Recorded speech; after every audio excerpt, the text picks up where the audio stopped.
Welcome all to Basic TDL Tutorial Session 2. In Session 2, we would be discussing about dimensions and variable buttons and keys. Starting with the dimensions, as we have already seen in the Session 1 about symbols and prefixes, we would have to give some specifications to our interface to improvise on the look and feel of our output. So dimensions are specifications and are effective either in display mode or in the print mode. The data in TDL does not have an absolute position of the dimension specified, but a relative one. There are 4 definitions in TDL that attract the dimensions. They are form, part, line, and field. Dimensions are specified using different unit of measures. A unit of measure can be any of the following: millimeters or MMS, centimeters or CMS, inch or inches, number of characters or number of lines, percent screen or page, number where 1 point is equal to 172 inch. Note, it is not advisable to follow unit of measurement throughout the report in order to avoid confusion. However, when you are trying to make a report for a pre-printed invoice, it is suggested that you use the nearest MMS unit of measure to ensure to get the most accurate printing area.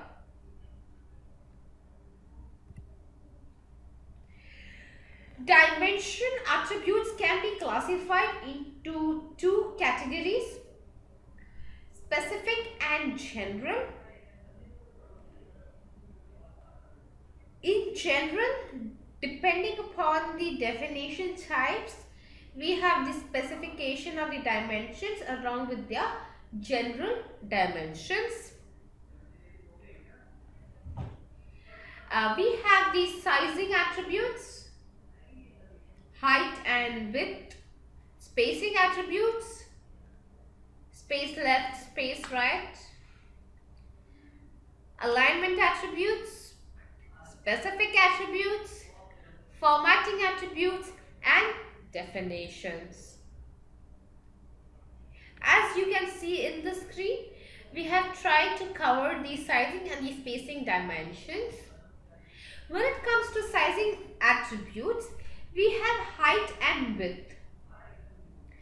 The attribute height is used to specify the height required for the definitions like form, part, and line, whereas the attribute width is used to specify the width required for the form, part, and field. The height and width can be specified in terms of the units of measures as we have seen in the previous screen. In the absence of any unit of measure, the height assumes a certain number of lines, and similarly the width assumes the number of characters in your field. The entire height and width is in the proportion of the available paper or screen dimensions. The attribute height and the width accepts measurement formulae. Hence, you can directly provide a value, or you can make use of a local or a global formula to provide your measurement. We will discuss about the definition type-wise attribute behavior. So, coming to the height and width for the form definition, the height and width, when specified in a form definition, implies that it is the available height and width which can be utilized by all the parts, lines, and fields within the form.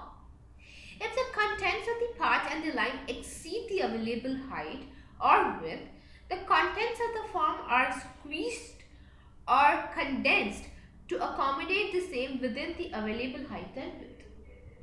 In the absence of any height or width specified, the form definition assumes the height and width required by the contents of the form, comprising of its parts, lines and fields. Hence, specifying a height and width of the form definition is not mandate.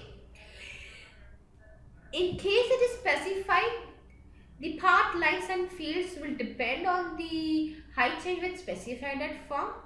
If not specified, the form's height and width will depend upon the subsequent interface definitions like the parts, lines and fields. Height and width at part definition. Height and width when specified in part definition implies that it is the available height and width that can be utilized by all its subparts, lines and fields. If the content of the subparts, lines and fields again exceeds the available height and width, the contents of the parts are condensed to accommodate the same within the available height and width. You can provide again the formulas. Similarly, even the line definition has the same behavior. However, line definition, you can only provide the height of the line.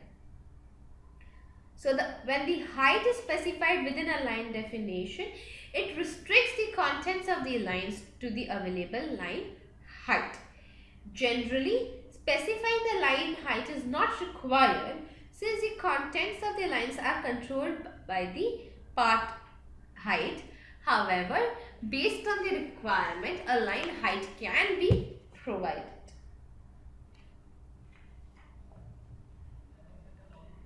Field definition has width. Please note, line definition has height and field definition has width. The width can be when specified within a field definition, it limits the contents of the field within the defined boundaries. If the contents are longer than the available width, the field contents are condensed or squeezed to accommodate these text within the defined width. So again, line definition has height and field definition has width. Now coming to the attribute full height and full width. The attribute full height can be specified in a form or a line definition, and this attribute and the full width can be specified in a form or a field definition. Full height is used to instruct the form or the line to utilize the required height, while full width is used to instruct the form or the field to utilize the required width. When we specify the height and the width, the definition height and width gets static, and in case the contents increases, it tries to squeeze in the data, which might lead to the unreadable data. The data might not be readable. Hence, when you specify a full height or a full width for a definition type, it leads to the understanding that whatever available height and width is available should be utilized for the existing form, line or the field. Please note, height can be specified for form, part and line, whereas width can be specified for form, part and field. Height is for form, part and line. Width is for form, part and field.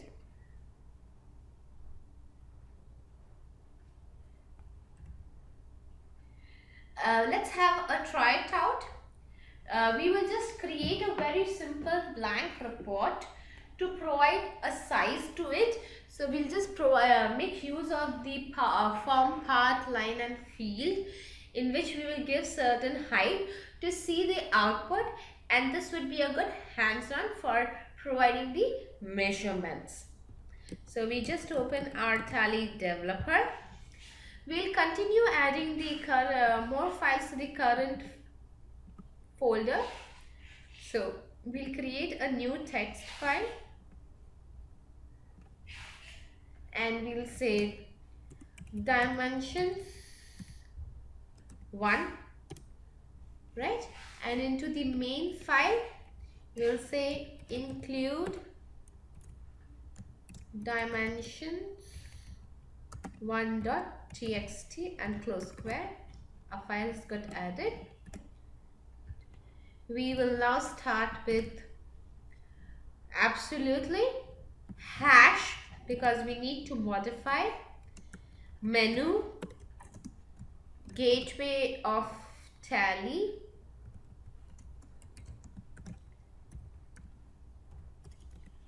What do we want to do? We want to add. What do you want to add? Key item. Where do you want to add? Before. Before what do you want to add? Attach LOC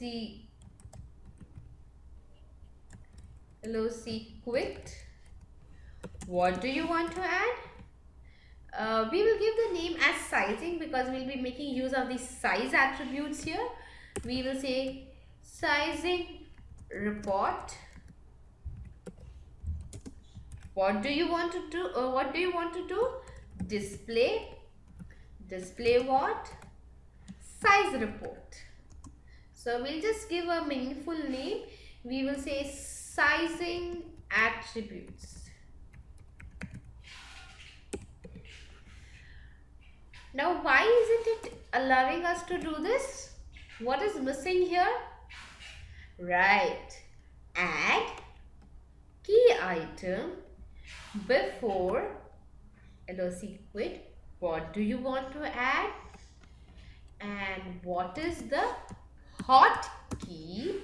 So when we press the hotkey, click on display and the report name, right? And now we will give our report name. We'll just copy this. And now we need to define a report. Every report should have a title.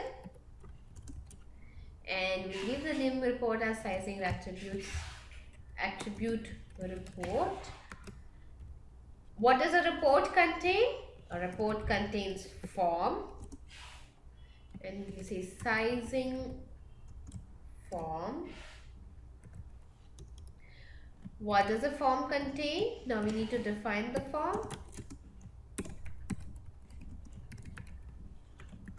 A form contains parts, so we declare that this form will be using a part called sizing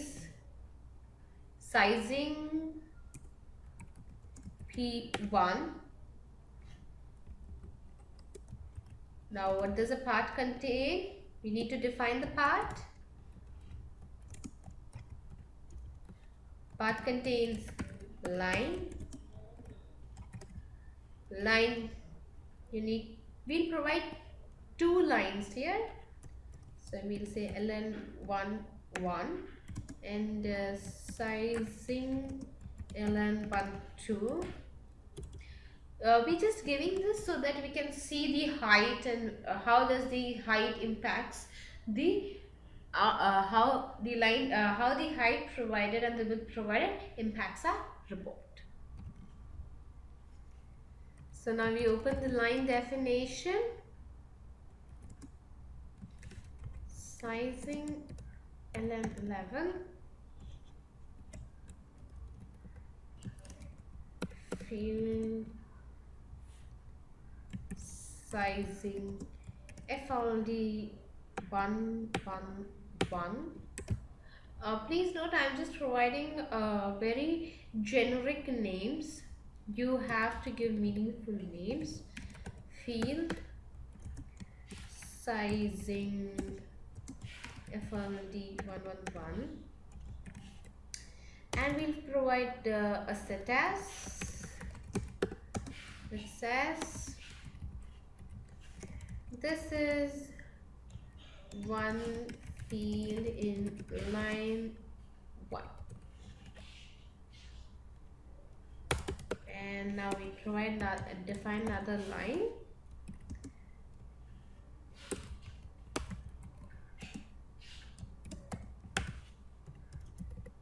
which contains field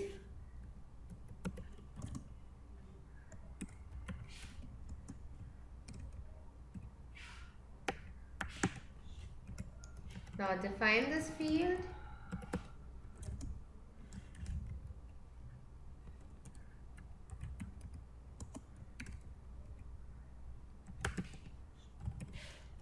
and create a set as.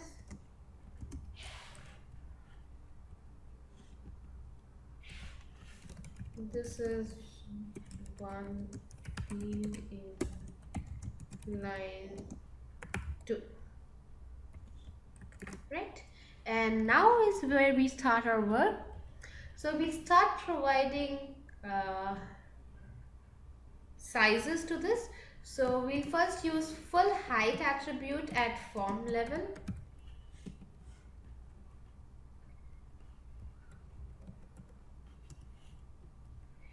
Well, what will this do is it will try to adjust its size depending upon the height and the width of the part. And here we'll give full width. Yes. Please note, we are aligning this text very carefully just below the other. This will be very helpful while you are going to troubleshoot your codes in the future. Hence, please ensure that you follow the coding standards specified in the tutorials. Now we provide a height to the part.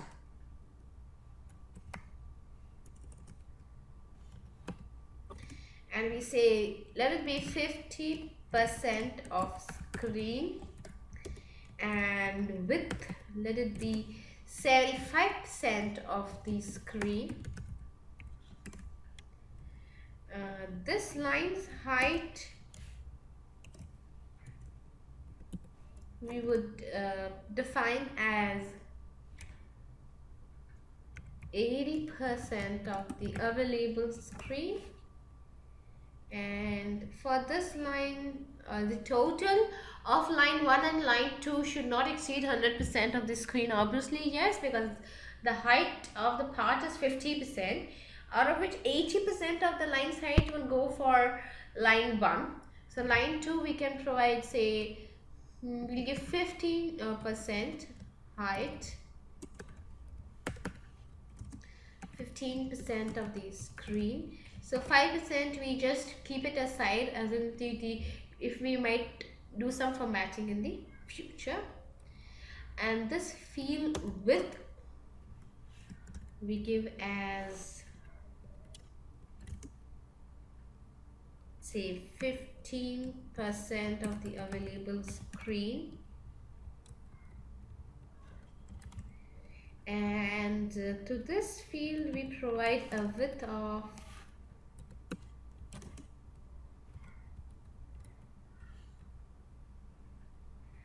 say, 40% of the available screen. End of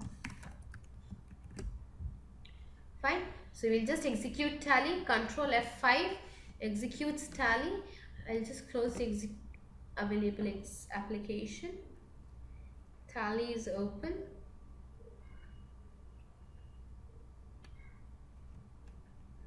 Now we select the company, open company.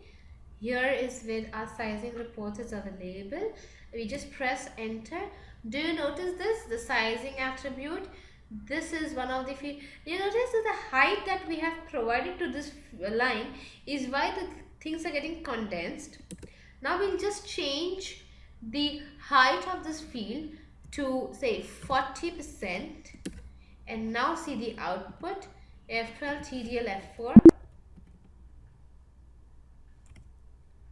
Yeah, now you notice this automatically the line has increased. Now why did it condensed earlier is when it was trying to fit the 95% of the screen into your data, there wasn't enough space, so it was trying to, so it was just simply condensing the content that is available. We just remove this and we put it to 20. Again, if the line height is less, it will condense the data. See this? Now this was the height. Now for width of this field is 20 and this is 40. Currently we are not able to see the difference, so we'll just decrease this field width to 10% to see if we could see some condensing happening.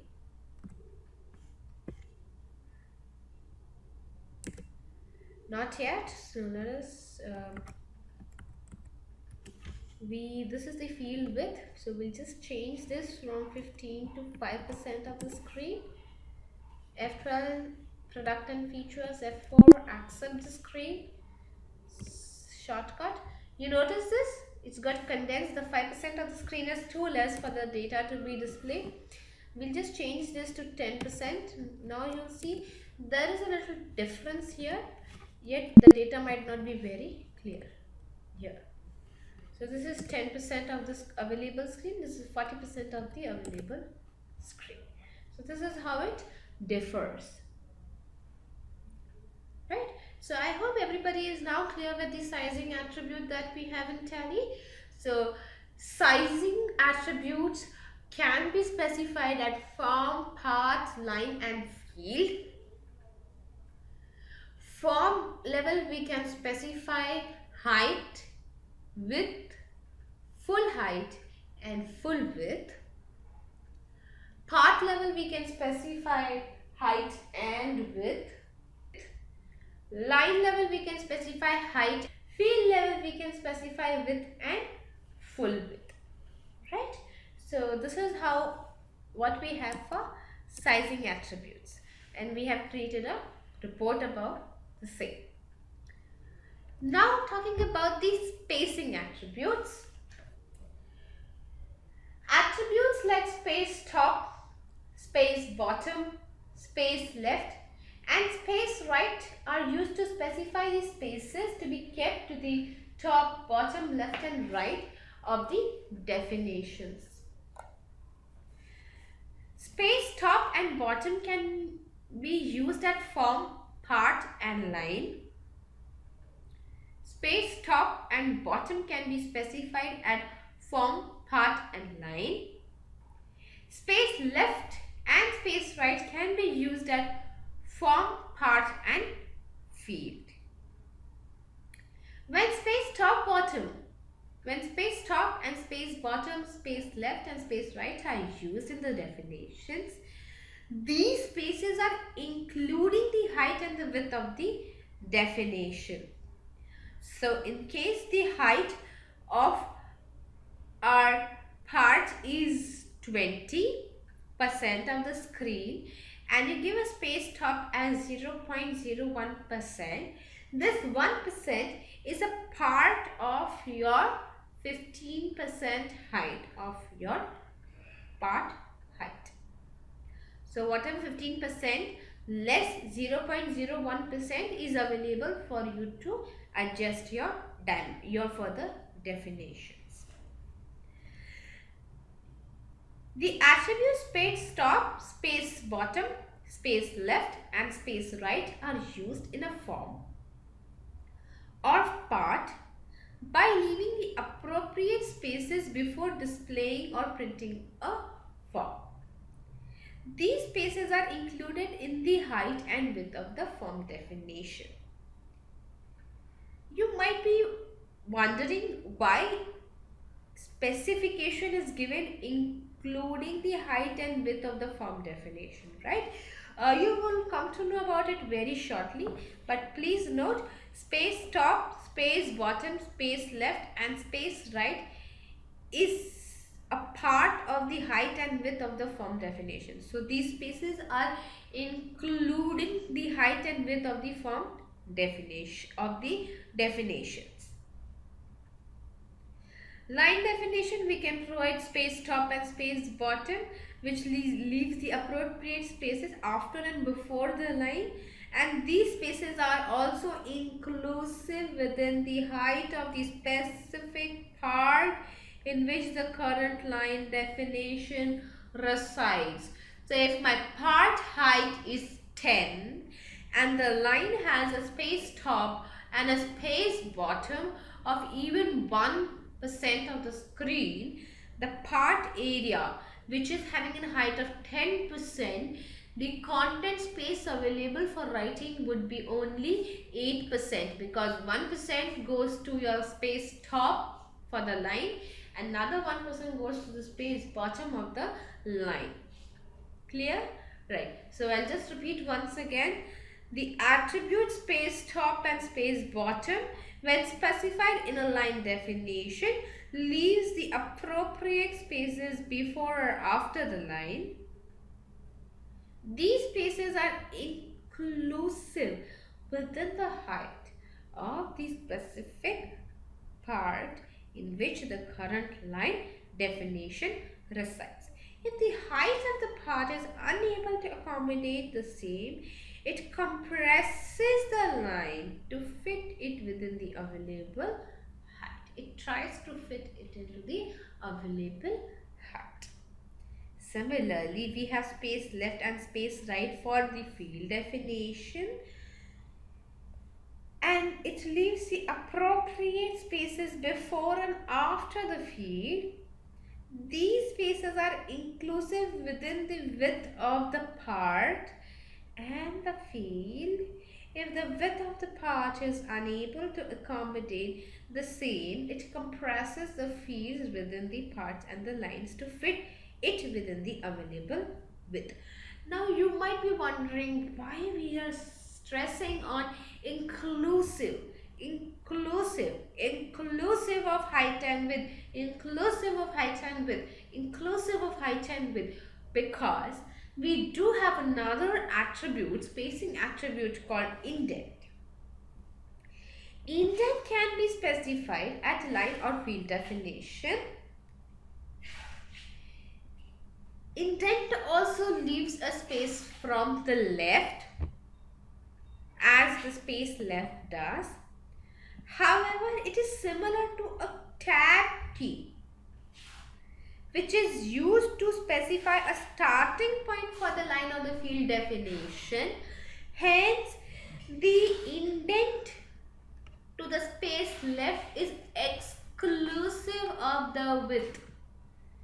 Please note, indent is exclusive of the field.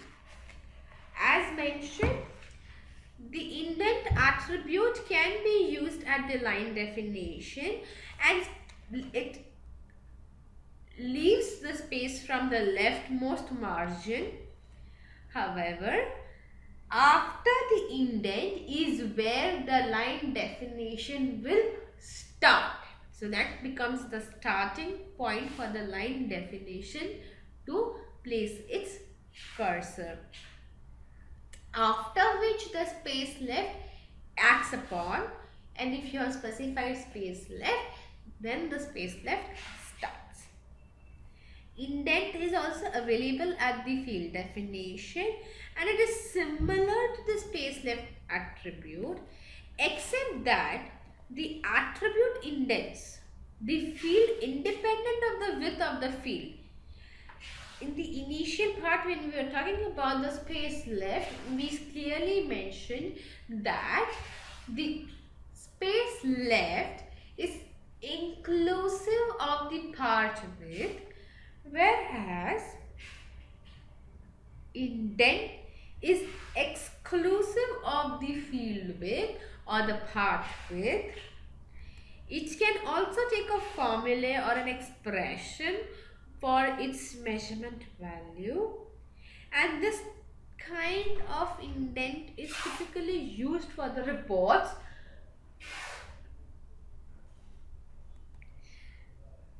like we have used in the trial balance. So let us just create a report in which we have made use of the spacing attributes. So we more or less for all the attributes we will use that we have for spacing, especially the indent and the space left.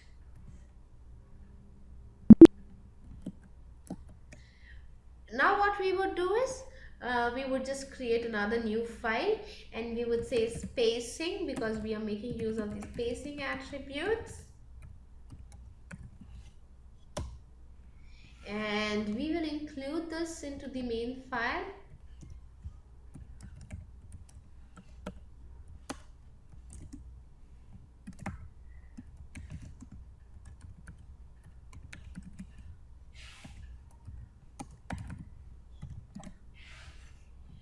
Now as you are noticing that everywhere we are trying to write this and then we are trying to push values, right? So what we will do is, instead of mentioning hash menu gateway of Tally at the individual files, we'll mention it at the main file, and we'll keep adding the menu here and the respective reports in the respective files. So let us add our new menu. So more or less everything is same except the content. So we will say add. What do you want to add? Key item. What is the key item that you want to, where do you want to add? Before. Okay, before what? At LOC quit. Okay, what do you want to add? Spacing at spacing reports. Okay, where what is the hotkey? We'll give it as P. What do you want to do? Display. Display what? Spacing attributes. And this is the name of a report. Now we go to that respective file. Report. Define the report. Give a title to that report.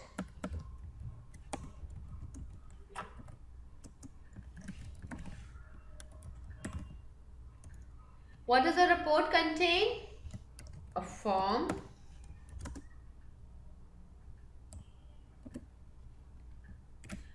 Now let me take a small change here. I do not provide the form name and we just provide a form name here.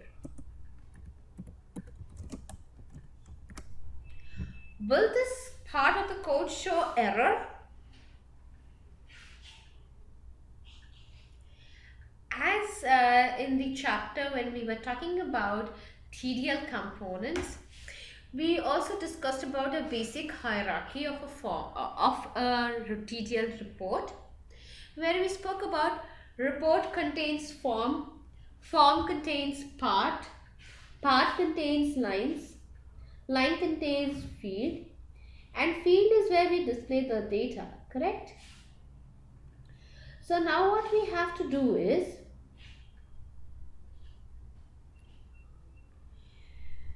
we also said that a report contains a form in a display mode, and even if you specify multiple forms, it does not matter, it will pick up only one form.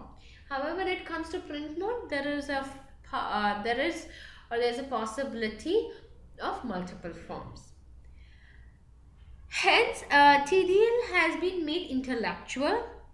In case of form attribute isn't specified at the report's level, it tries to search a form definition by its name itself.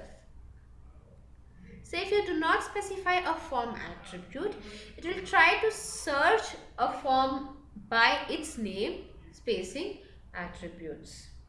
So if you specify, it will pick that particular form.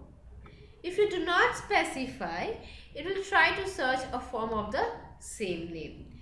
However, we will always ensure that we do mention the form name so that we do not make any futuristic errors. A form name can be specified, right? What does a form contain? Part. What does a part contain? Line. Here again we'll provide two lines, SPAC space ATTR 1 and space ATTR 2. Okay. I'll let you know the intent on doing this behind this, so do not worry about that. Line space ATTR1 and we'll provide a field.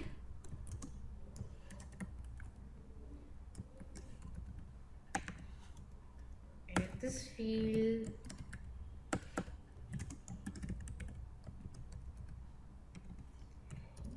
set as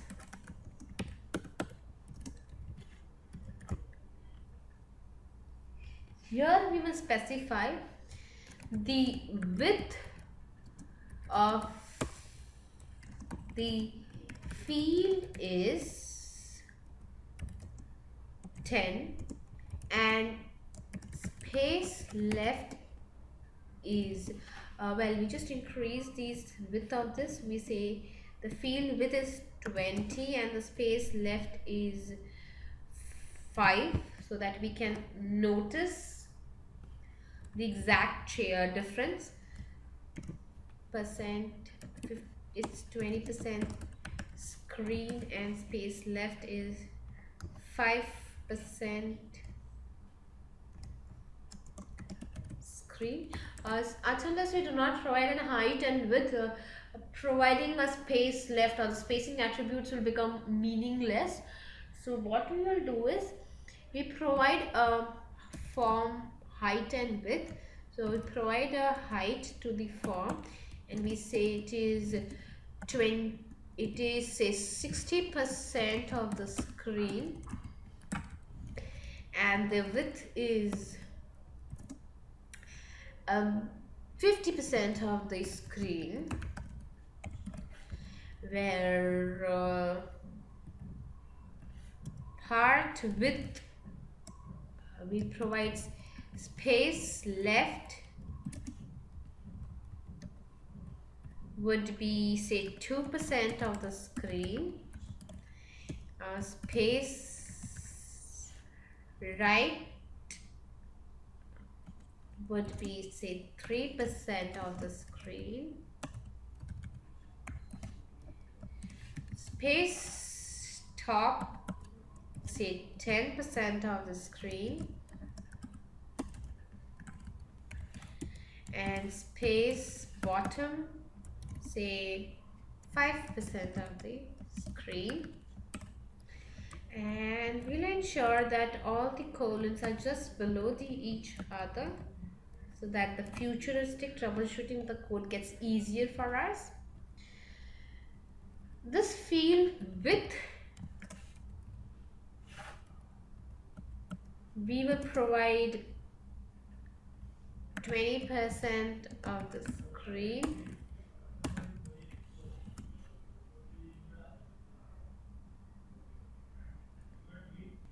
and space left 5% of the screen.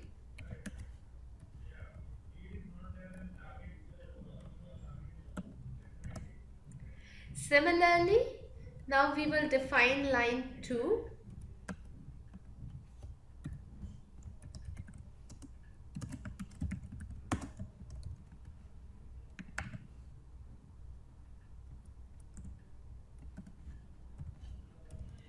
Which contains a field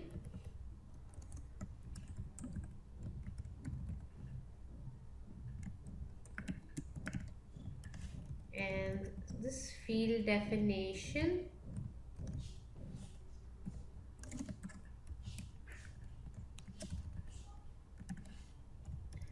Now we have the set as.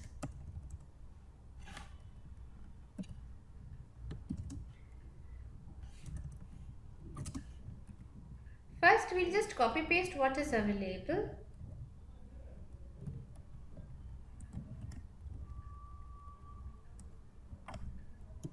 No changes, and we'll just end of 5.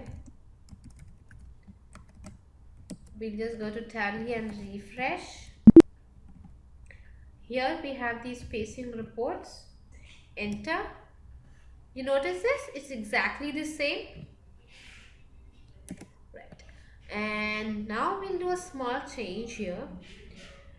We would remove the spaces that we have provided left, right, so our width just gets better for the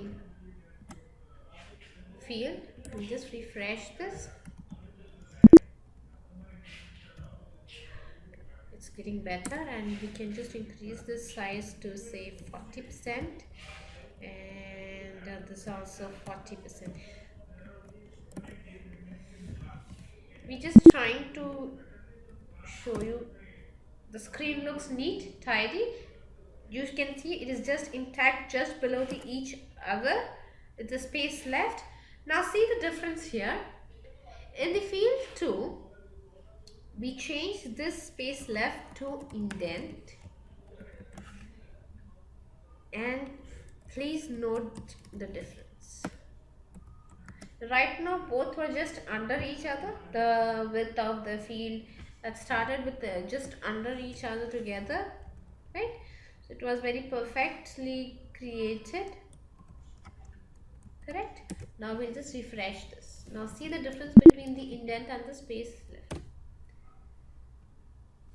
Can you see the is just moved a bit from here? Earlier they were just below each other. Right, the 5% screen is too less to make a notice of it, so we'll just change this 15% and 15% so that you can make a more accurate change and difference here. You can notice that.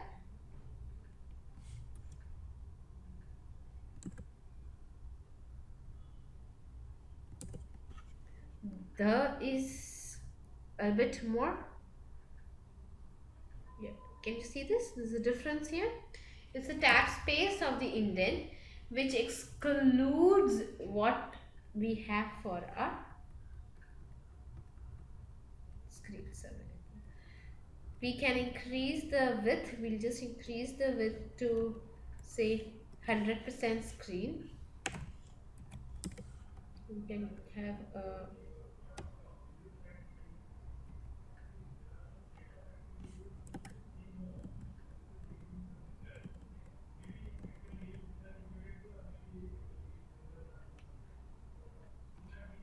escape, come back to gateway of Tally, F12, TDL, F4, refresh TDL, and now when you see spacing reports, yeah, do you see the difference?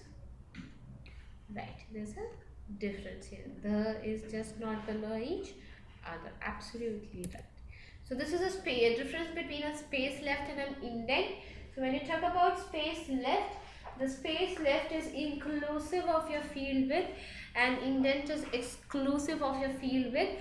So when you write an indent at your field level, you will notice that it is more of the field width is 10, and the content of that field starts from the third spacing. But when you write indent, the field width becomes 10 plus the indent 2, that is 12, and the field starts from the 2 tabbed spacing. Well, you can also make a specific change of here where you can just mention an indent at line level, and there could be a difference, right? So you can show, this is one way that you can show how you can do a spacing. So this is what we have. Done.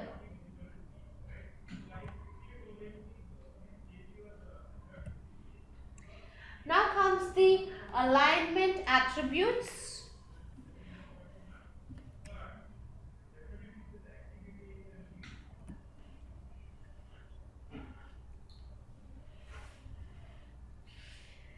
Alignment attributes are used to place different parts at different positions in a particular form or a part. The attributes top parts and bottom parts can be specified both in the forms as well as part definitions.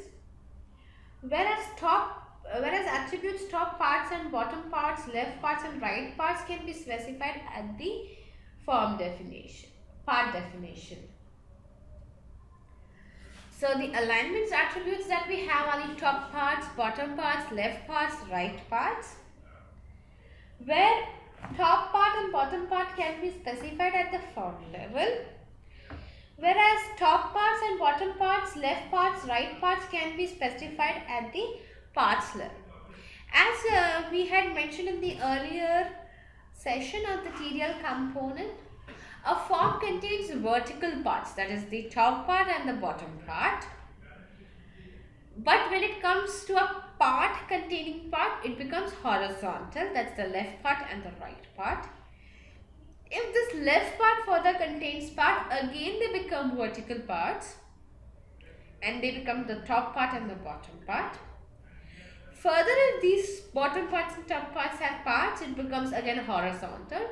So it is an alternate thing that it becomes a top part, it becomes horizontal and vertical. So starting from the form level, the parts are horizontal, vertical. Then the subparts are horizontal. Then the second level subparts are again vertical. The next level subparts are again horizontal. The next level subpart is again vertical. So this is the toggling that we have of the left and of the horizontal and the vertical parts. So top parts and the bottom parts at the form definition is specified within the form definition, and it occupies the top section or the bottom section of the form. Currently, in our report, we have always written only part. So right now, if you could notice that everything was coming from the top corner. However, the moment we place this to be the bottom part, just refresh this TDL. You notice it goes at the bottom of the available screen area of the form. So this is how the bottom part works. Since we did not mention it, it went to the top of the form area, and now since we mentioned the bottom, by default it has moved to the bottom.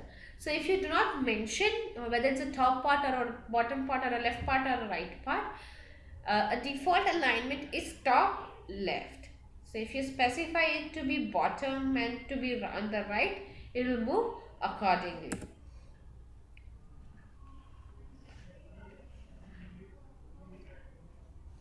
The attribute space bottom impacts the bottom parts by moving it from the bottom in order to leave appropriate spaces. Similarly, space top impacts the top parts by moving it from the top in order to leave the appropriate spaces. The bottom parts or the bottom lines start printing from the bottom to the top of the form. If the height is specified at the form definition, then the bottom part or line starts printing from the bottommost line within the height specified. Top parts, bottom parts, left parts and right parts are at part definition, and it occupies the left section or the right section of the part respectively, keeping in view the space left and the space right of the part. The attribute space right impacts the right parts by moving it from the right in order to leave the appropriate spaces. Similarly, space left impacts the left parts by moving it from left in order to leave appropriate spaces. If the intent to have multiple parts printed horizontally, then the part attribute vertical should be set to no. By default, as we stated, it becomes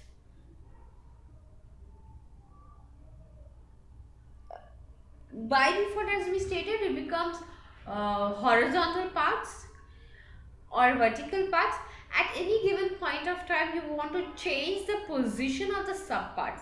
For example, as we stated, that form will contain vertical parts. You cannot change that behavior.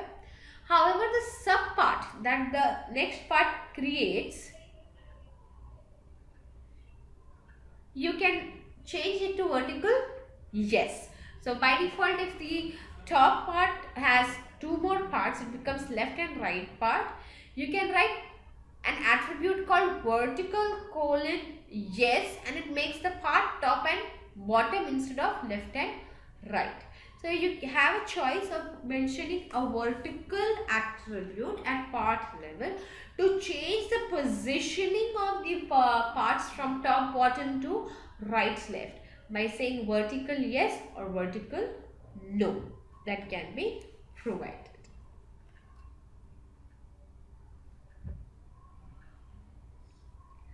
Both parts and lines are not allowed within a part.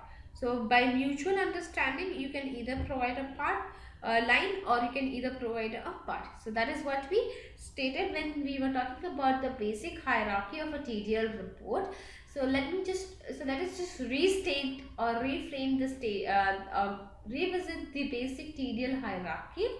A report contains a form contains a part contains lines, line contains fields. This is one basic hierarchy, and by revisiting it, we can state as report can contain a form in a display mode, but can contain multiple forms in a print or an export mode. Form can contain vertical parts. These parts can further contain more parts which can be horizontal or vertical, or can contain lines. The part can go to as many parts as you want in the hierarchy. Finally, each part should have at least one line. Lines are vertically placed. Line can further contain more lines or fields. However, at the end of the hierarchy of the line containing lines and containing lines further containing lines should at least have a field. Field are horizontally placed. Field can further contain more fields or can display the date. Fair enough? Right. Then we have the alignment attribute top lines and bottom lines. These attributes are used to place different lines at different positions in a particular part definition. The attribute top lines and bottom lines can be specified in a part definition. However, the attributes top lines or lines can only be used in a line definition. The attribute top lines is used to at part definition is used to place it at the top, while bottom line is used to place it at the bottom of the part. With respect to the height, depending what is the height of your part definition, it is placed at the bottom. Then we have the left fields and the right fields. As the name suggests, the fields are horizontal. So if you say left, it comes from the leftmost, and if you say right, it comes from the rightmost. These attributes can be used at the line definition or can be used at the field definitions. The attribute left fields and the right field specified in the line definition places the fields at the respective position. The left field starts printing from the left of the field and the right field starts printing from the right of the line. If a repeat attribute is used at the line specification, which we would be using very shortly, it is allowed. By default, the field will be moved to right and you cannot have a right field. We would be using this repeat attribute very shortly in session 4, where we would be discussing about the reports and printing. So you would be getting a more clear idea on this repeat attribute at line level. We can have left field for the fields at the field definition, and the attribute field is used to create fields containing one or more fields. Like you can give a group of fields together where we can create multiple fields inside a single field for a particular behavior. Then we have the align attribute. This attribute is used at the field definition just to adjust the contents of the field. You can align the field contents to the left, right, center, justified or prompt. These are the permissible values. The align attribute can be used at the field definition to align the content of the field depending upon its width, obviously, and the align permissible values are left, right, center, justified and prompt. Then we have the attribute horizontal align and vertical align.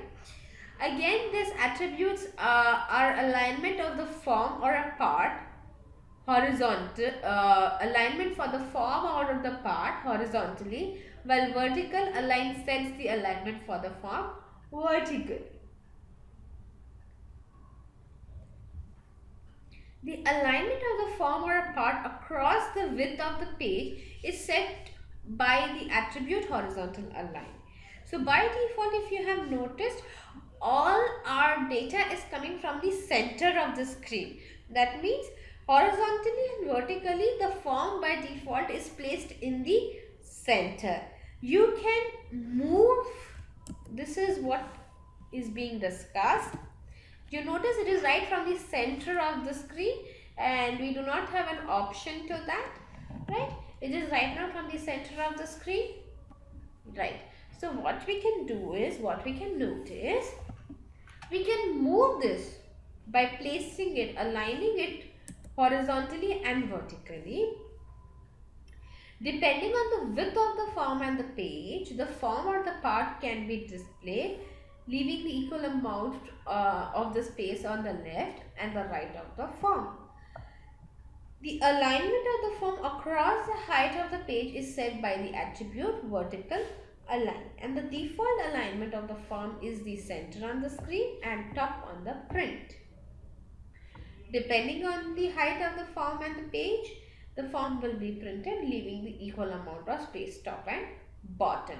So you can write vertical alignment colon top, horizontal alignment colon left, and we'll go to the top leftmost corner. You cannot provide something like vertically on the top for by 5 centimeters or left side. Its top means it's at the top of the screen, and bottom means at the bottom of the screen. Similarly for horizontal, but if you want to leave spaces, you can make use of these space left and top, bottom, right, space left, right attributes to give these spacings. You can. This is how we have made use of the alignment attributes.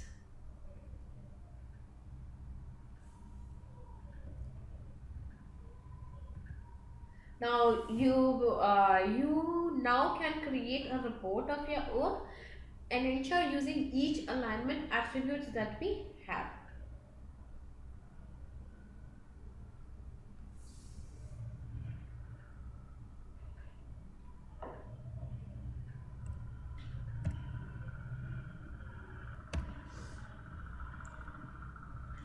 Now there are some specific attributes. These attributes are used to decide the display of an object based on a condition.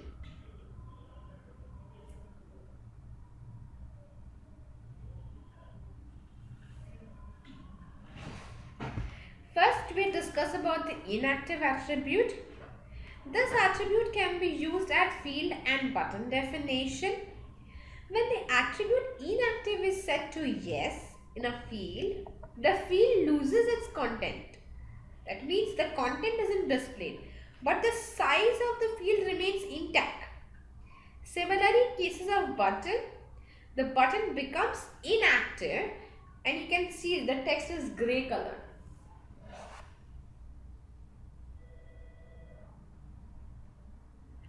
Right? So what do we happen is that the text is not seen, but the place for that text is reserved.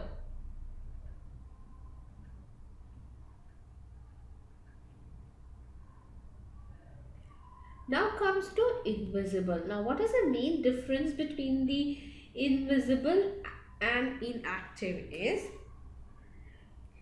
even in the invisible, the contents are not displayed. However,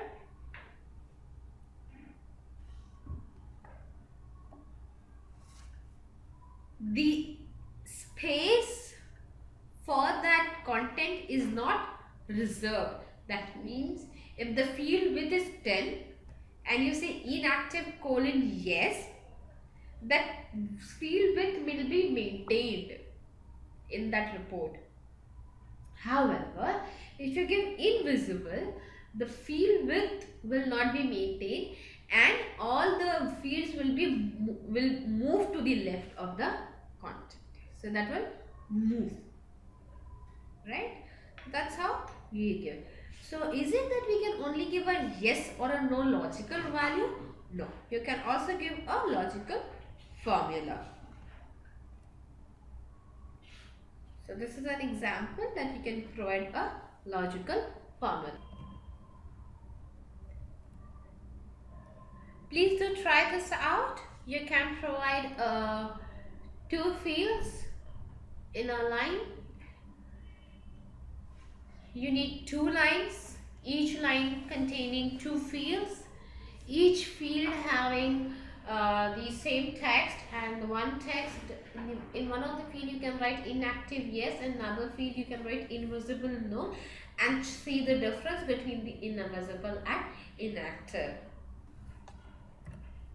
Now coming to the formatting attributes. As far as the interface is connected, most of the formatting attributes that would be required by a user or a developer is made available. So you would require a border to your text, you might require to change the style, you might require to give the color, you might require to change the background, you might require to give details. So we have these attributes called border, style, format, printfg, background, printbg, and color. So you can make use of these attributes. Now the formatting attributes that we have, related to those attributes, we have the definition of a label. So for border attribute, we have a border definition. For style attribute, we have for style definition. And for background, color, printfg, and printbg, we have the color definition, and these are the attributes that we have for our definition. So starting with the border definition. So the border definition determines the type of lines required in a border, which can be used by a part, line, or a field, which means that this definition can be customized borders for the user. This means you can provide a border to a part, a line, or a field. There are a huge list of predefined borders available. You can make use of those predefined borders that are available, or if required, as a developer, you can create a new definition and create a new set of border for your customer. Well, just to show you how would you know what is the list of borders that are available, predefined borders. In Tally developer, press Ctrl J, definition type border, and this is the definition name. So you can now see there are around 72 borders that are already created. you might just select one of the border and you can see what we have written.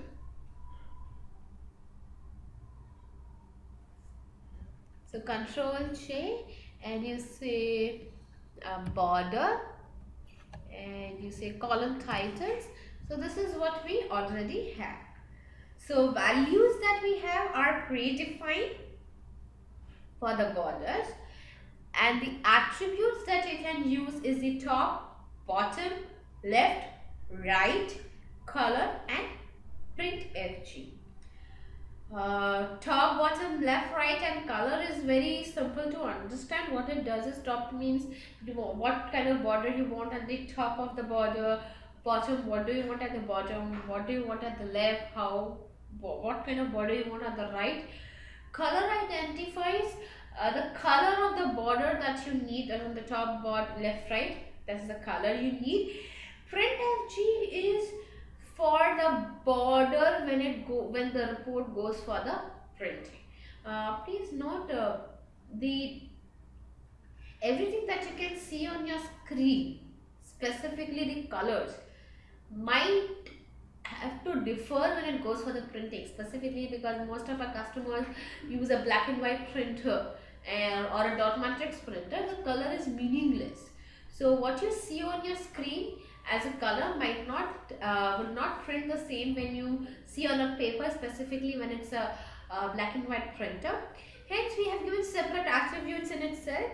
So if you want to see it on your screen, the attribute is color, and if you want to see it for your printing, it is print FG. The top, bottom, left and right attributes in a border definition are used to add appropriate lines which constitutes the border definition. Not necessary you give top, bottom, left, right, all four of them. If you want only on the bottom, you can just provide bottom. And the permissible values for this attribute is thin, thick, flush, full length and double. Thin or thick specifies whether the line should be thin or thick. Note you cannot provide your own point for the border. You can either use the thin, that is a 0.10 mm, or 1, that is the thick. So you can use the permissible value thin or thick. The flush permissible value includes the spaces on the top, bottom, left or right. So generally when you do not give flush, what will happen is it will just bring a border under the text. So if you want the border to come for the entire definition, whether irrespective whether spaces are provided or not, you can write thin, comma, flush. When you give the full length, this particular value ignores the space given at the top or the bottom and prints the border for the whole length. So whatever is available, it will just show you the border. Double, this parameter forces a double line to be printed. In its absence, it is assumed to be a single line. So what happens is specifically required when you talk about a grand total kind of borders. At the bottom you require a double line. That's how the accounting follows. When we have a grand total, we have double lines, right? So with these kind of scenarios or probably some specific customer requirements, if you require, you can write thin, comma, double at your bottom attribute. So that is how it will show accordingly. So as you can see here, we have provided more or less, so whatever is required is provided here. The file that we have here is borders.tdl. This is a template file wherein we have created 90% of the borders that as a developer you would require. See, right totals and left totals, flush subtotals. So whatever is required, we have provided it. So you can just take care of, make use of this, or if you require, you can create your own. Even if you are creating your own, you can use this border and just make a small change that you need. Absolutely okay. So that's how the border works.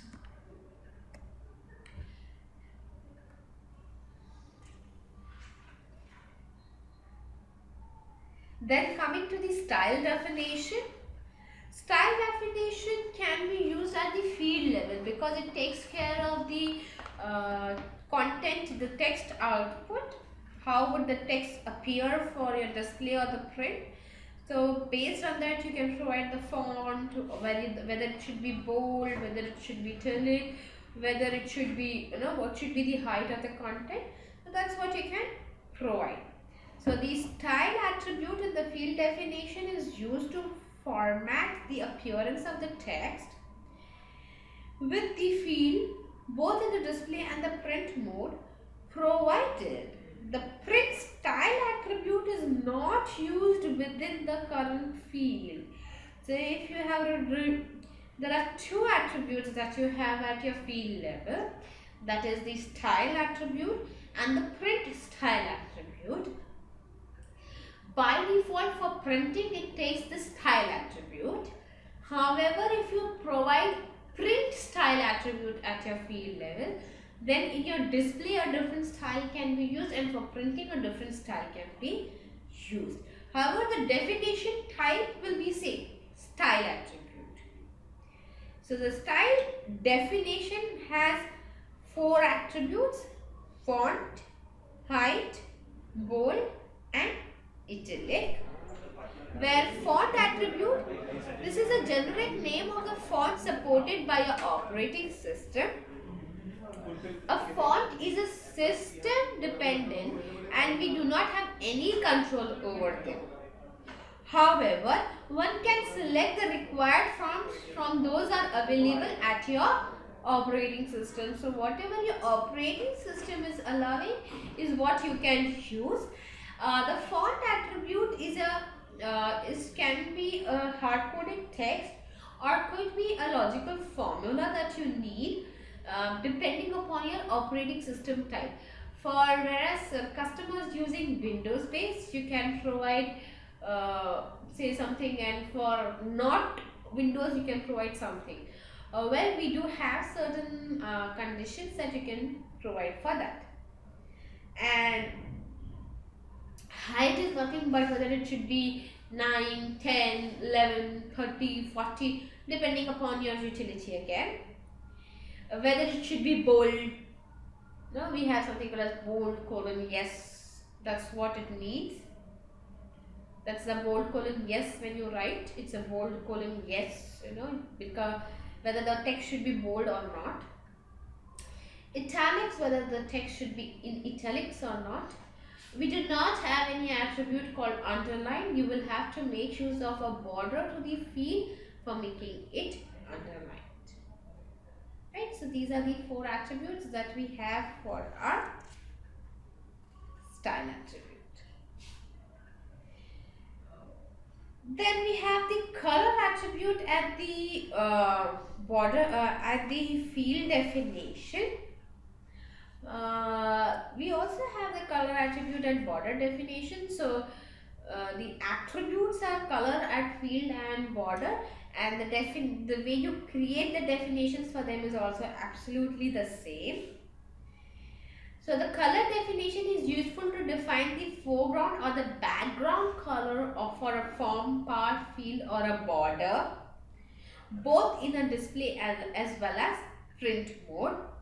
In 85% of the cases, the color specifications that usually people do is by specifying the RGB value, that is red, green and blue values, which can range from 0 to 255. You can make use of your make use of your paintbrush to see the color schemas, and you can choose the color that you want, and this would be picked from your operating system. So this is a way of specifying the color. One can specify the RGB value from the palette of 256 colors that are obtained to require the values, and that ranges from 0 to 255, and this gives an option to select from a 24-bit color.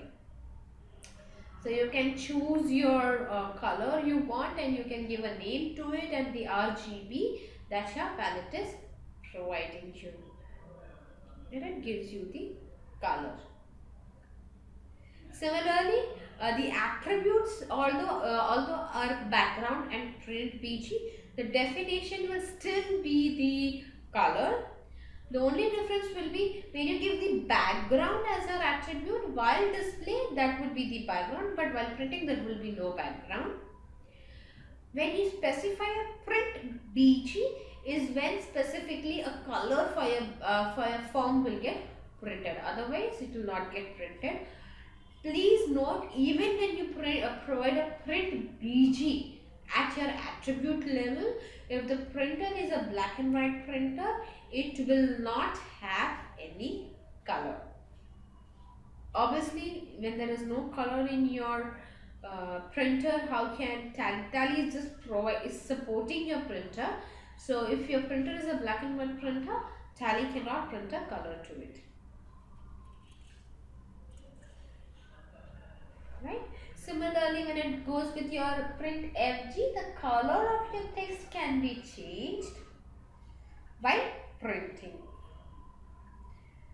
Now talking about the format attribute that we were discussing about the attribute. Again, this attribute is used at the field definition and determines the format of the value that is being displayed or printed within that field.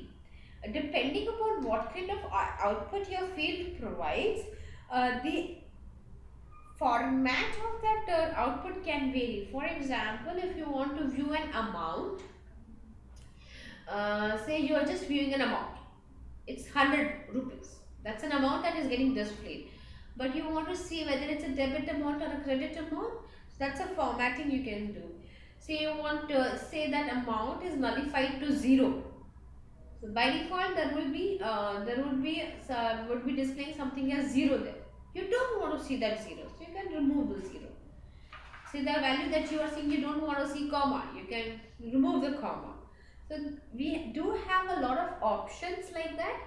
For rate, you don't want to see percentage. For date, you want to see the short date. For quantities, you want to see in 0. If it is 0, you don't want to see the 0 value. So those are some formats. Definitely you cannot learn formats in one day. It will only come through over experiences that you go through, but definitely do refer to the default screens of data that we have available for each and every content of the data. So for amount, quantity, you can just keep referring to that. This is one example that we have provided. You can create a report and use all these possible attributes for formatting, to create the best output that you can give to your customer. And we move to variables, buttons and keys.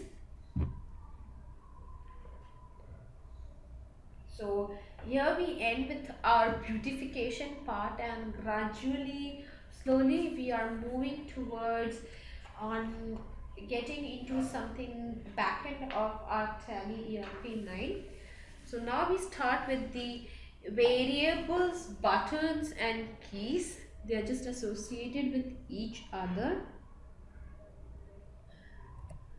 So what's a variable? A variable is a storage location or entity. It is a value that can change depending on the conditions or on the information passed to the program. In TDL, a variable is one of the most important definitions since it helps to control the behavior of the report and their contents. Variable can assume different values using the executions, and these values affect the behavior of the reports. A very important thing is a variable is an independent storage of your database. It does not depend upon whether it is a ledger, whether it is a group. It just it is like a bridging element across your various objects that we have discussed. Interface, we were discussing about interface objects and data objects in the first introduction chapter. So variable is the only bridging element, or only the free floating element that can move across the objects. So it is independent of all the database storages and the interfaces that we have in Tally. So it can help you to control the behavior of a report and give you some output of, and can solve a lot of purposes of your database. So again, a variable has to be defined first. So we say variable colon variable name, that's a definition, and an obviously it's a definition, so it will have its own set of rules for the output, and the attribute colon the attribute value. So that is depending upon the utility of the customer. There are 4 important attributes. These are not the only attributes of variables. However, these are the 4 important frequently used attributes of a variable that TDL is providing you, and it is useful for more or less all the variable definitions that you create. So these are some 4 basic variable attributes. On the go, when we are creating more reports and using the variable, we will be requiring this. So this is just the beginning. Keep these 4 attributes in mind. We will be using these attributes more frequently. Starting with the type attribute, the attribute type of will decide what kind of data type will this variable hold. The types of values that a variable can handle are string, logical, date, and number. In the absence of this attribute, a variable assumes to be of the data type string. So by default, the data type of any variable is string. If you specify a type, then that is what it will be picked up. So you can just create a report, write a variable, define a variable, and at set as you can just provide a value to that variable. And how do you showcase the variable value? Hash the variable name. Default attribute is used to assign a default value to a variable based on the type defined. So you can provide an initial value to your variable. The example is very simple. You can write attribute default colon, and depending upon the data type, you can provide a value. In our example, the data type is of type string. Hence, we have provided a default value, sundry data, that's a string value. So basically, this is just an initial value for the variable if you want to provide. If you do not provide an initial value, it is understood to be a null value. So it is not necessary to provide a default value. However, in case you require an initial value, you can provide the same. Now talking about the persistent attribute. This attribute decides whether the value of the variable should be retained across the sessions and even after the application is exited. So whether the value that you need should be made available across the sessions or across the reports, and even after Tally is quit. So once you quit Tally, you go back, the last changed modified value should be retained. Yes, this can be done. However, only the global variables can persist in the value. We will learn about the concept of local and global variables very shortly, but you need to remember only global variables can persist the value, and by default persistent for every variable is no. So in case you want the variable to hold this value even after you restart your Tally application, you will have to specify persist colon yes or persistent colon yes. So you can write a small report where you can make a persistent variable value persistent yes, and you can change the, you can just provide the text and just see how it looks. Obviously here we are still not into the edit mode of our reports, so you will not be able to change the value, but you can just write the code and keep. So you can try with the persistent attribute. The volatile attribute. In cases where the volatile attribute in the variable definition is set to yes, then the variable is capable of retaining multiple values. As we stated in the beginning, that a variable can hold a single value. In case a variable is supposed to hold multiple values, with its original value, with its subsequent values are stored as a stack. So what will happen is, with the help of volatile variable, you can stack the variable values in case that is required.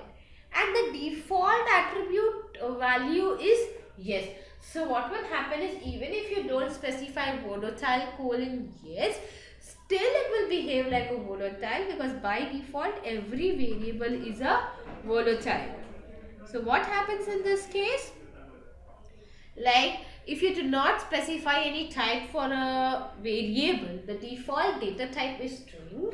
Similarly, if you do not specify volatile, still by default the variable is a volatile variable. So, however, for a standard behavior that you know what is running behind your data, you can simply write volatile colon yes. So what will happen? All the subsequent values will start getting stacked. Now there are two scopes of variable. The scope of a variable can be classified as a local and as a global.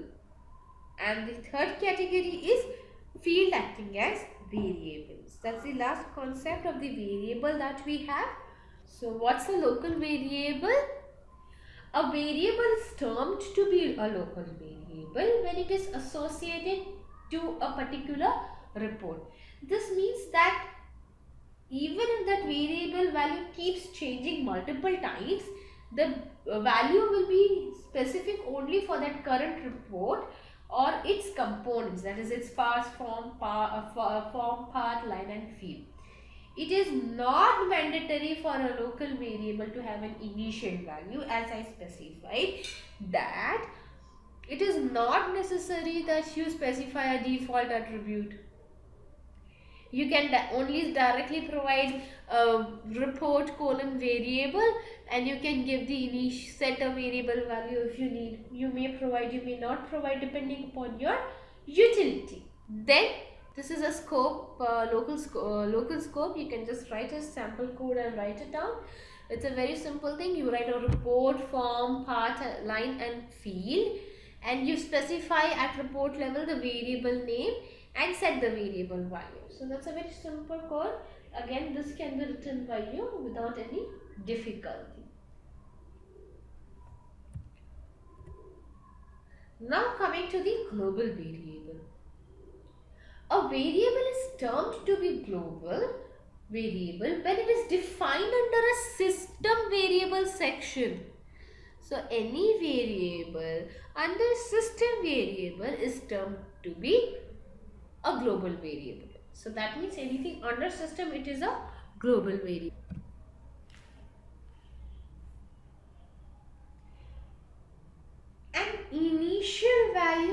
mandatory for a global variable. As we said, it is not mandatory that you provide a global variable, initial value for a local variable, but when it comes to the global variable, an initial value becomes mandatory. So you see, system colon variable name, and you have to provide an initial value. Even if it is a null value, it is absolutely okay, but it is mandatory to provide an initial value to your global variable.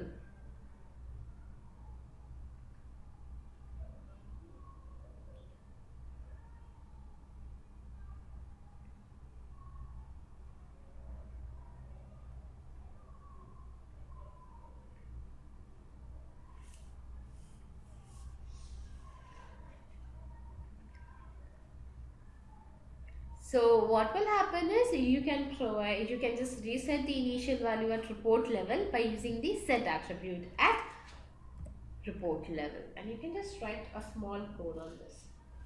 Now there are 4 peculiar behaviors of this variable report. So let me just explain you this in little one detail again.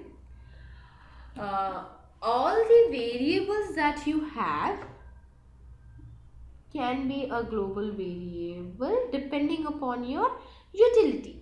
In case you need it to be global, it has to be global. You don't need it will be a local. So all the global variables need a definition. Then only the system can identify it. However, a local variable does not need a definition, as it can be declared even at the report level that there is a variable available for your utility, because it's a local variable and only that report should know that that variable exists. So it's absolutely okay not to define a variable.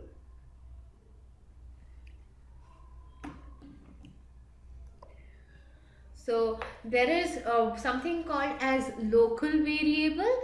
That is, you simply say variable definition type, and whenever you use that variable, you can write it at the report level, variable colon variable name, and set the variable value or modify the variable value during the process of that report. Second is, it is to be the global variable, where it has to be a part of the system variable, and so when it is a system variable, this variable can be used across the reports. Then we have the persistent variable, which allows us to use the stored value across the tally sessions, but it has to be a global variable.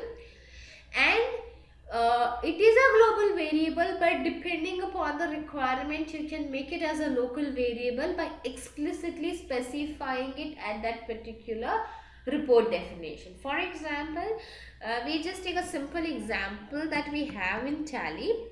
When you press an Alt F2 here period and you change here, this is a global variable, and this variable is SV from date and SV to date. These are global variables.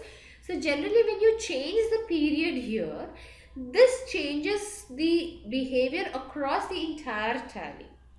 However, when you want to just simply change the period here, just specifically for this report, what you can do is display daybook Alt F2, and when you change here, definitely you do not want it to change for entire tally, right? So what you can do is, you can make a global variable. When you, in this report, you can explicitly specify variable colon variable name, right? So the logic goes as, every persistent variable has to be a global variable, but every global variable is not a persistent variable, because a global variable can be required not to store the value, but just to pass value from an object to from an interface object or to another interface object, or from an interface object to the data object, or from data object to interface object.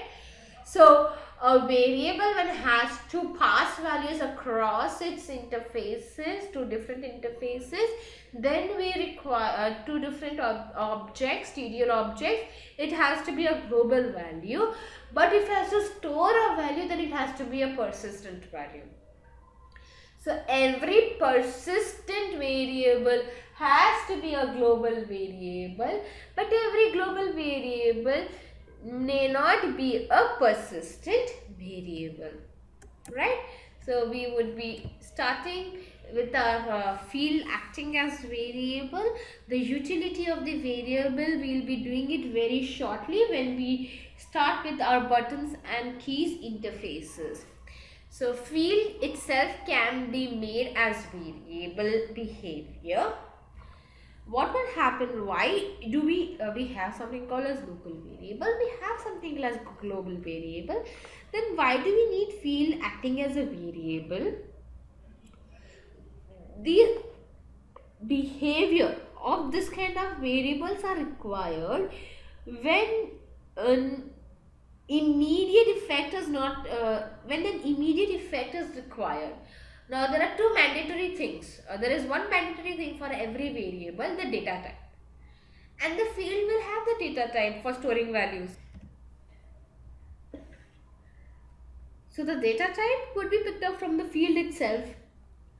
So the variable need not be defined previously, as it will inherit the data type from the field itself. Now these kind of variables are required for reports like trial balance, when we want to give the drill down effect, when you press enter, and it can change the values. Now there are two ways that you can modify the variable value. One, with the attribute modifies at the variable level, and two, with the help of action set at the button definition. So these are two ways that you can provide a variable value. Yes, we do have a set attribute at reports level, but that is not going to modify the variable value on the fly. It is going to provide an initial value of the variable for the report. So there is a difference between the initial value and modifying the variable value. So you can just write as modifies colon the variable name, and whatever the value that you have at your field will get modified at your variable, that will get pushed in. Or at the button level, we have action colon set colon the variable name and the variable value. So these are the two ways that you can modify a variable value. Now coming to the buttons and keys. Here is where we are going to make utility of our variable concept and the option concept that we have learned in session 1 and the variable concept that we just completed.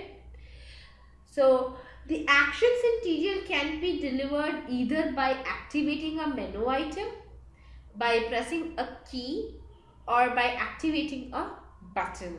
Now what is the difference between a button and a key is, button is visible on your screen, but keys aren't visible on your screen. So there are certain shortcut keys like Control A. Control A accept is nowhere available, but still it exists.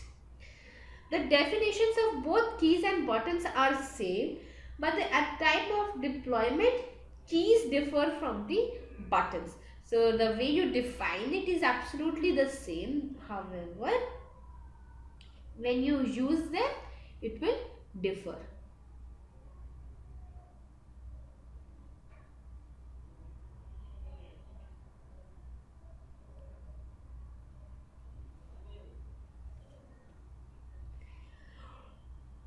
All the buttons used within the attribute button are visible on the button bar, so that the user can either click it or press the unique key combinations.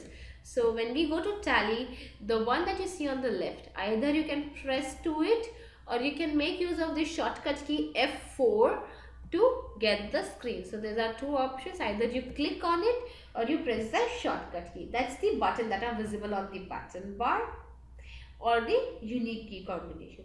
All the buttons used within the attribute keys are visible and are invisible entities, and key combinations associated in the key must be pressed to activate a key. So buttons are visible on your button bar, keys are not visible on your button bar.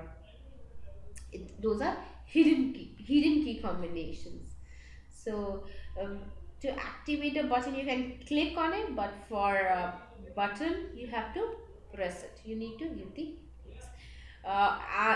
Button you can provide a title because you can see it on your screen, but for keys obviously you do not have it, so you cannot give a key title. So these are some important attributes for the button definition. Starting with the title attribute. The title attribute can be used to give a meaningful name, meaningful title to the button being displayed on the button bar. But again, this is an optional attribute. If you don't specify, the definition name will be taken, but you have to ensure it is not very long, because the space provided there is very less and it will just shrink. The text that you provide will shrink.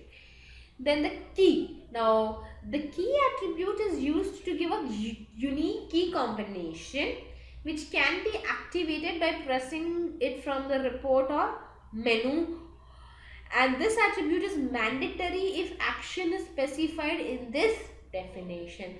So like we have something called as control space bar. All those are key combinations. So this is where the key attribute at button definition is used. So please note, there is something called as key definition and button definition.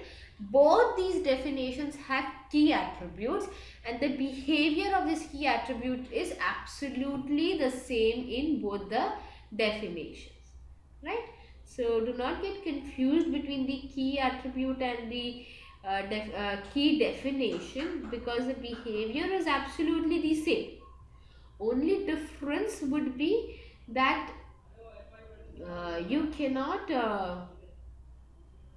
the attribute the button will be visible and key will not be visible. That's the only difference, nothing else.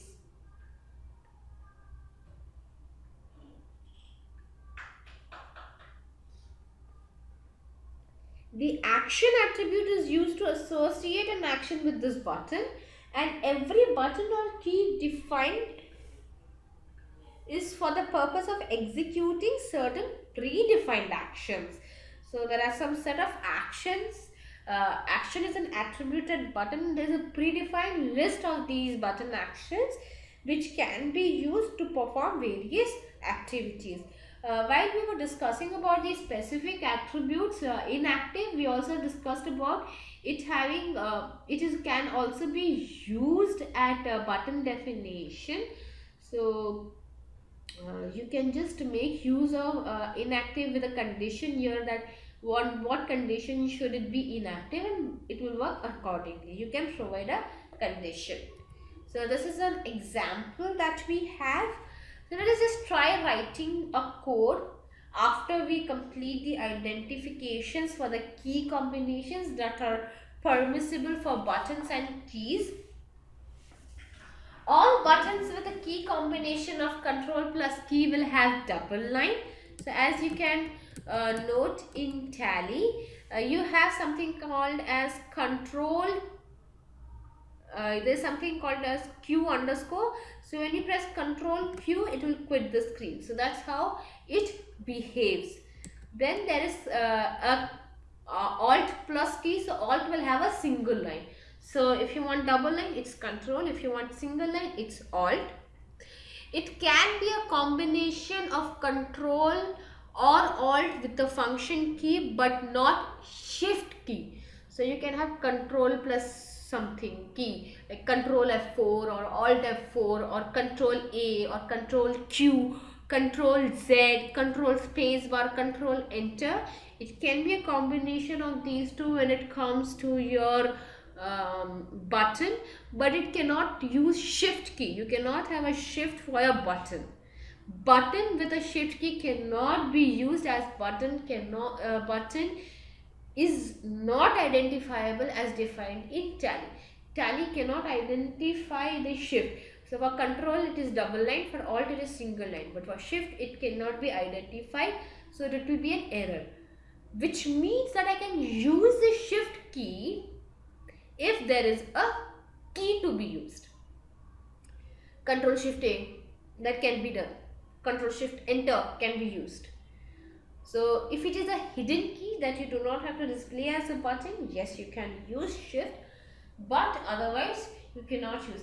You can also use Control Alt A, Control Alt B, Control Alt C, which we are already using in Tally, as Control Alt C is for copy and Control Alt V is for paste. And again, the title hasn't to be very huge. So let us just create a report, and we will use some attributes that we have just learned while we were discussing some previous chapters. So a good practice on what we have learned, plus a good identification on the utility of the buttons and keys and variables that we have used. Right? So let us just go to Tally Developer, and we create a new file talking about var buttons keys, and in the main file add key item before at loc quit. We will now give a meaningful text to this. Size. We will change the, we haven't done about the formatting, so we'll use the formatting background along with our variables. So we will say change BG, that's the short form for background, and we will use shortcut key as E, and we say display colored report, coloring. Our report name is coloring. Now this is a report, so we define a report. Now first we will always start with the basic. We are now slowly, gradually going to make our code more of a developer kind. So we'll start providing comments first. So /*. This report is generated for utilizing attributes and definitions learned so far.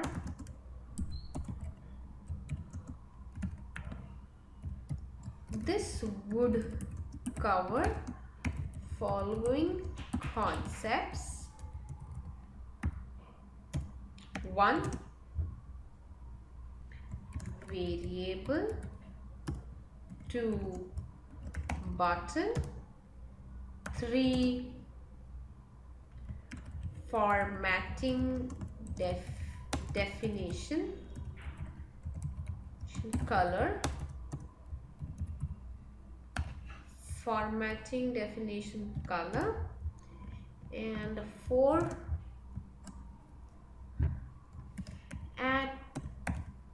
Attribute modifier option.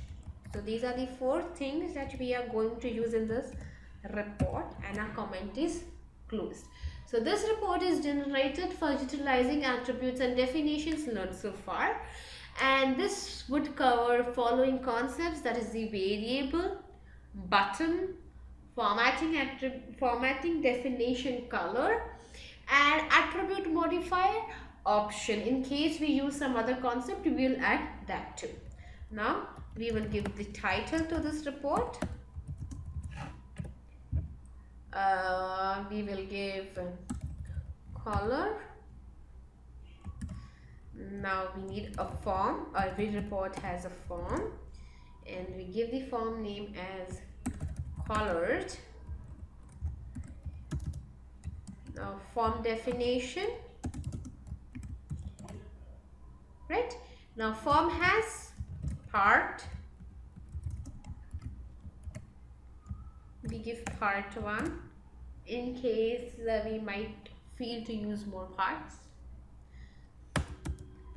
Part definition, line,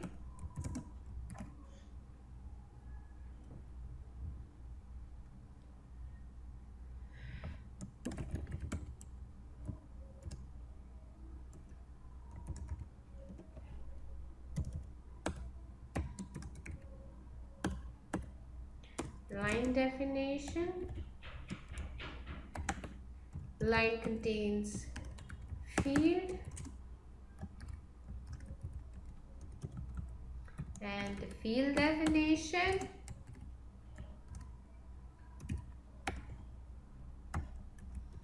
And a set as TDL is simple and easy. And we just refresh our Tally F12 product and features, F4, F12T, F4, Control A, TTL is refreshed, main screen. Yeah, okay, we have an error. It says report does not exist. Why? Because main file we haven't added the report. So include var buttons keys.txt. File is added, and now Control F5.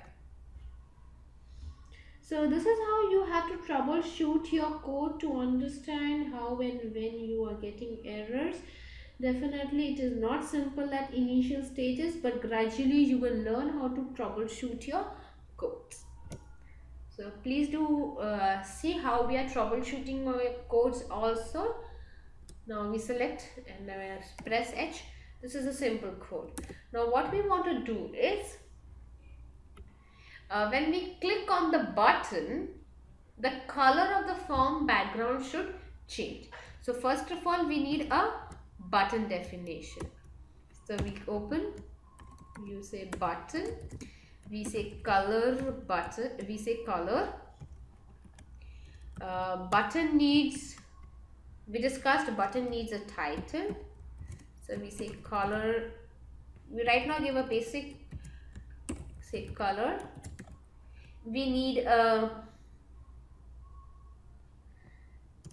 key to it.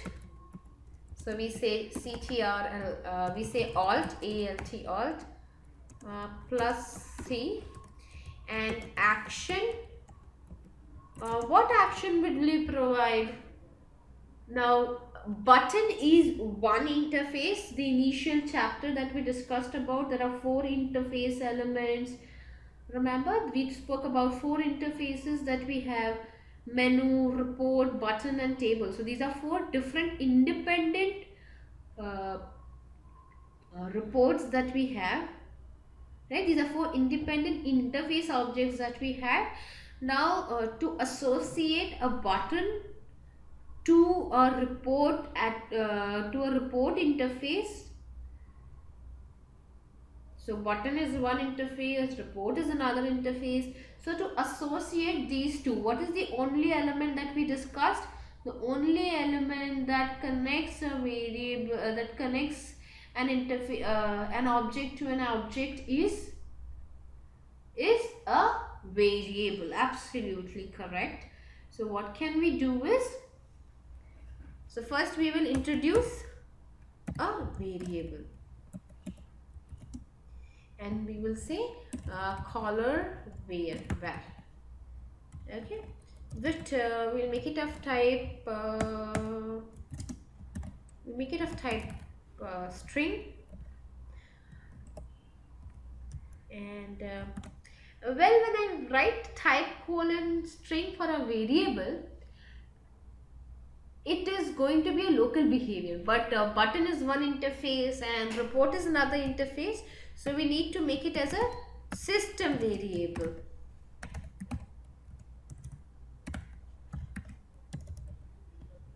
And we write color var, and we need to provide an initial value, so we say green.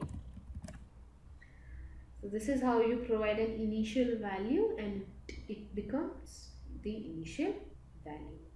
So now what do we do here? How do we connect this? The action to change the variable value is set.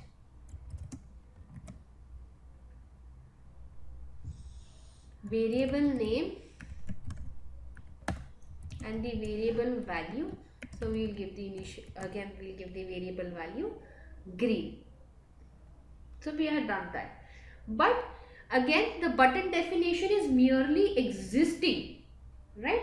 It is only existing. We haven't connected this to any of our report, right? We haven't connected to the report. We haven't told any report that you use this definition. Have we done that? No. So we need to do that. How do we do that? Well, a button cannot be associated to a report, but a button has to be associated through a form. So we say button colon and the button name. So we'll just copy paste our button name.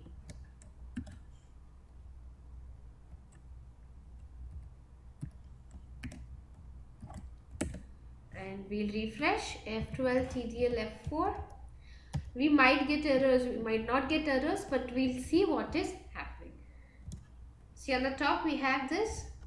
Well, when we are clicking on this, nothing is happening because the way we have written our code, basically it is only going to set the variable value, but we haven't given any utility here, right?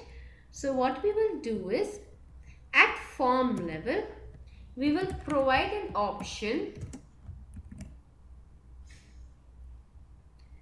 and we will say opt colored, yes, because it requires a condition, exclamation, form, opt colored, background colon, and we can give the variable name because that's what we want, right? We want a background color to be green, right? So we simply give the variable name.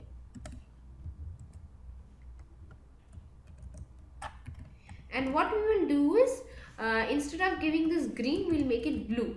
So the initial value is green, but when we click on the button, it has to be blue. So we'll just escape this and just reopen our Tally.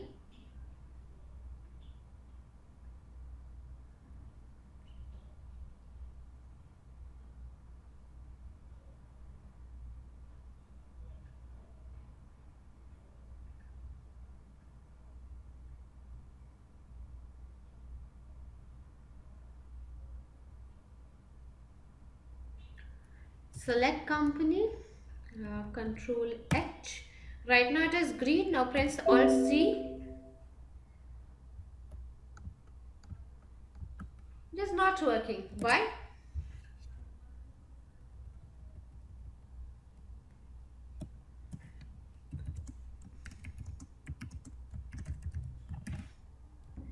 What have we given to a background? Hash the variable name.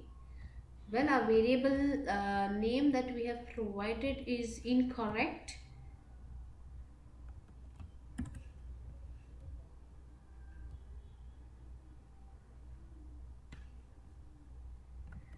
Well, what is happening is it says the original description of the color isn't found. So we cannot make use of this, right? So what we can do is the other thing is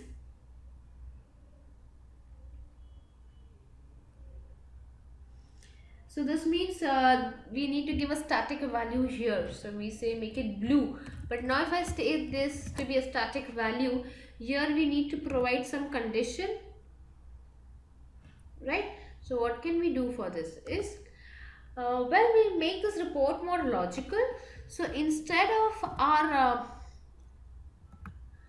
variable type being string, we'll make it logical. The initial value to this variable will make it no. Set the color from no to yes, because it is a logical thing. So yes, no, no, yes. And here we will change this to hash the variable value. So does this work? Yes, it works. So now we'll just refresh our tally and we'll ensure that we have, when I click on the button, it should change the background color to blue.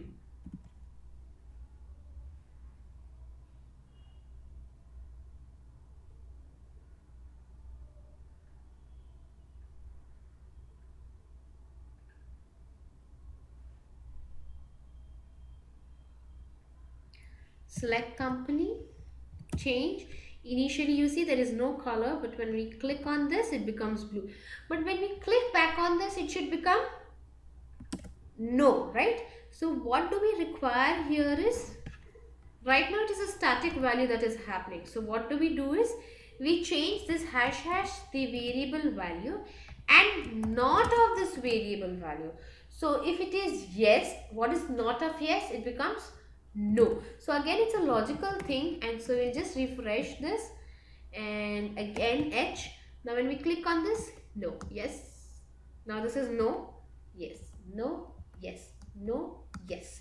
So that's how our thing. And here title also you can provide if hash b, then this, else no color. That means if it is yes, then color. If it is no, then no color. So again F12 TDL F4 and H, it's already colored. So what actually we will have to do is then no color, else color.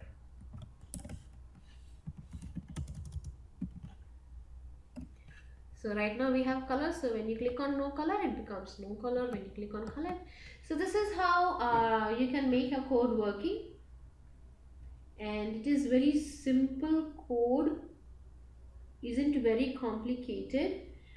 You can keep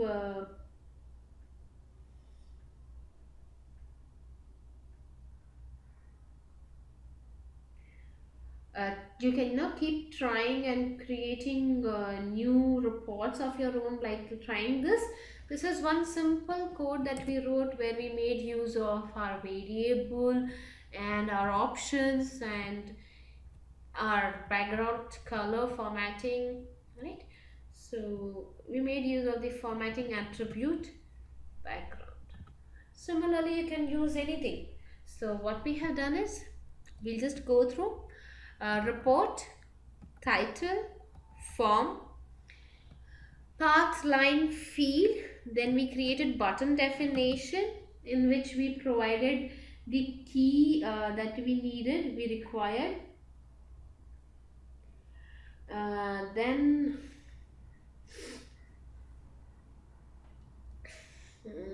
we required a variable to change the variable values, and we made it a logical. So because when we click on yes, it becomes no, and when we click on no, it becomes yes. So I can toggle the values. We didn't wanted the hard-coded string, so we made use of data type logical. And since it has to pass between the two interface objects, that is from the button to the report, we have made it as a global variable. If you do not provide this, the value from the button will not pass to your report. So there will be no effect if you don't provide that. And then we made use of optional form name and the variable value. So when it becomes yes, the background changes to blue. When the condition is false, it does not go for this option and the background color remains unchanged. So that's how this concept works. This is one of the examples. Do not worry if you haven't been able to capture the entire stuff, because as and when we keep going ahead in these sessions, we would be making frequent use of the variables and the buttons to make our reports more interactive. Thank you, and for further clarifications, please do write to our support desk at support.tallydeveloper@tallysolutions.com.